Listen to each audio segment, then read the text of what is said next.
Gimana kalau orang celetak-celetuknya nggak enak sama saya? Yaitu qadarullah.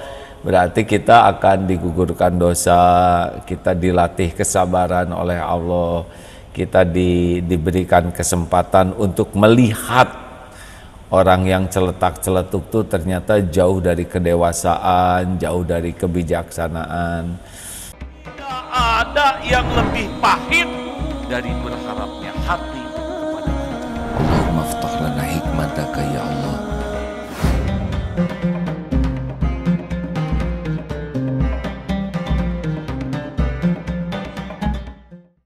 Nah, latihan-latihan lainnya adalah kita menghindari konflik. Sudahlah, sekarang kita coba tahan diri ya dari terlalu banyak nanya. Karena bisa bermasalah dari nanya itu. Pertama, pertanyaannya belum tentu disukai orang. Yang kedua, nada pertanyaannya juga belum tentu akan nyaman buat orang. Kadang bisa terjadi konflik gara-gara pertanyaan itu. Makanya kalau mau nanya sesuatu, tanya dulu, ini tuh penting tidak sih pertanyaan ini? Perlukah saya tanyakan? Misalkan ya teman punya motor baru, ini berapa harganya? Itu belum tentu suka itu dia ditanya harga tuh. Ini nyicil enggak? Belum tentu senang ditanya nyicil.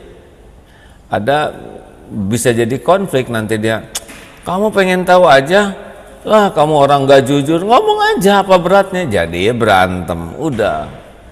Termasuk berat badan. Kelihatan kamu sekarang makin gendut, kata-kata itu nggak enak. Berapa kintal? Kintal lebih mengerikan lagi. Udah, tidak usah segala ditanya. Bisa melukai hati orang, bisa jadi sumber konflik. Kalau mau nanya, perlukah saya tanyakan ini? Sampai yakin ini perlu, lalu pilih dengan kata-kata yang paling aman, yang tidak melukai, dan pilih nada. Nada itu menentukan. Nada juga harus bagus, ya. Nadanya jangan nada yang merendahkan, yang tidak enak. Itu tuh diantaranya, kurangi pertanyaan. Jadi tidak usah segala ditanyakan. Kalau tidak penting udahlah. Dan kita memang tidak usah segala tahu juga ya. Mau apa segala tahu kalau tidak ada manfaatnya. Kemudian bagaimana kalau kita ditanya pertanyaannya nggak enak? Nah, legowo jawab. Aduh, ini saya nggak nyaman ditanya ini. Kan ada pertanyaan yang kita tuh ini masalah pribadi nih. Ada yang celetak-celetuknya, nanyanya yang membuat kita jengkel. Nah, jangan jengkel. Qadarullah, saya ditanya ini. Gitu tekniknya. Qadarullah, saya ditanya yang tidak enak. Sekuat tenaga, tahan dulu diri, jangan langsung jawab. Sampai yakin ini qadarullah, pertanyaan ini sampai berarti ujian kesabaran bagi saya. Maaf ya, saya belum bisa jawab itu. Ya, ini persoalan yang memang saya sedang tidak mau membahasnya. Nah gitu. Nah kalau nggak pakai qadarullah, ingat qadarullah ujian, nah ini keluar jengkelnya. Kamu usil betul sih segala ditanya, nggak enak. Dan itu bisa bertengkar.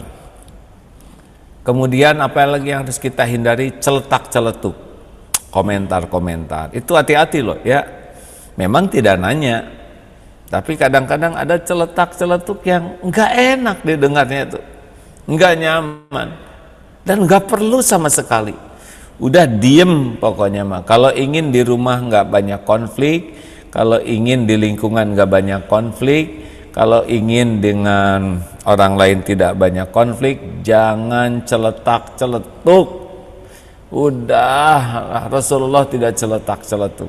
Tidak usah banyak komentar, tidak usah serba dikomentari. Udah, tahan aja, tahan aja. Tahan.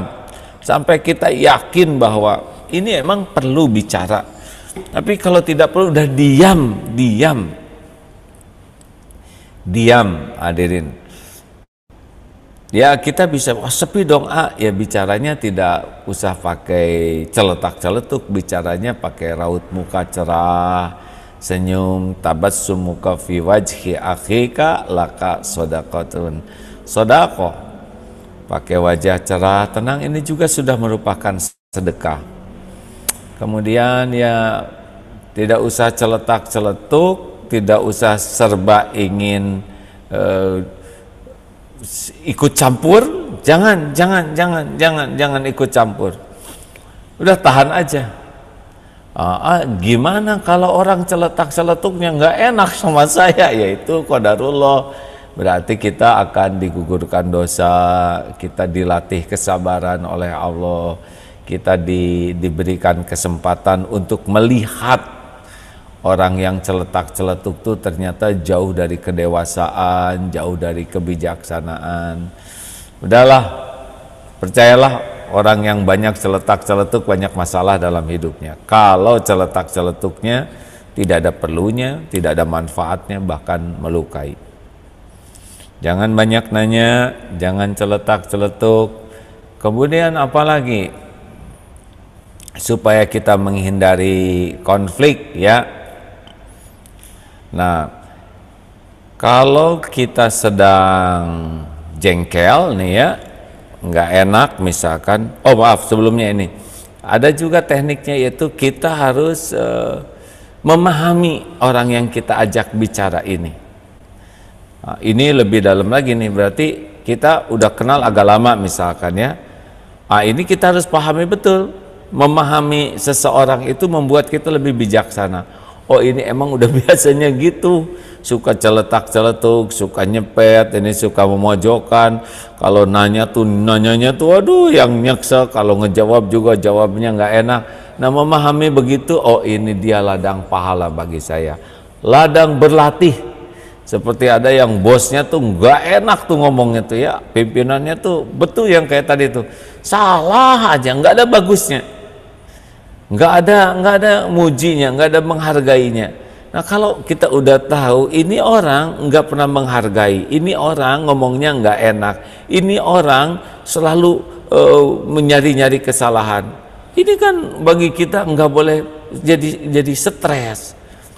Kita udah tahu ini bakal begini, jadi kita lebih legowo. Apalagi kita tahu marahnya ternyata bentar, walaupun nggak enak tuh ya, tetapnya sesudahnya baik. Udah tahu polanya. Begini polanya, berarti saya harus menyikapinya begini kalau ketemu bos. Kalau dia ngomong gitu nggak usah sakit hati. Ini latihan sabar. Dan saya juga jadi belajar nih, nggak mau kayak bos saya nih. Saya harus bagus, sehingga belajar dari keburukan sikap bos.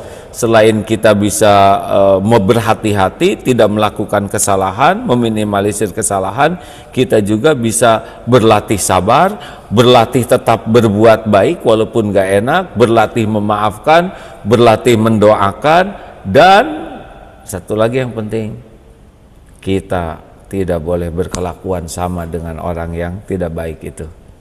Jadi dijadikan target, saya nggak mau kayak gitu. Ini Allah menunjukkan kepada saya akhlak yang tidak baik. Jadi alih-alih bukannya berkonflik, tetapi kita jadi lebih bagus, jadi lebih menahan, lebih sabar, lebih legowo, lebih memaafkan, lebih semangat untuk berbuat baik dan tidak mau melakukan keburukan yang sama dengan orang yang tidak enak ke kita. Hadirin, ini ceramah gampang ya, ngomong gampang, tapi dalam prakteknya perlu latihan. Tidak sesederhana mendengar ceramah dan bicara. Kenapa? Karena ini adalah berkaitan dengan nafsu ya. Nafsu itu tidak menyukai kebenaran, sehingga dia harus dilatih. Kayak kuda itu ya, kuda tuh kalau belum diajak lari dulu, dia waduh berbahaya ya. Nah, caranya supaya kuda nurut, dibuat latihan sing capek. Kalau udah capek nurut dia, dibebanin dengan latihan. Nah, kalau nafsu juga begitu. Kalau kita didik terus dia akan nurut insya Allah.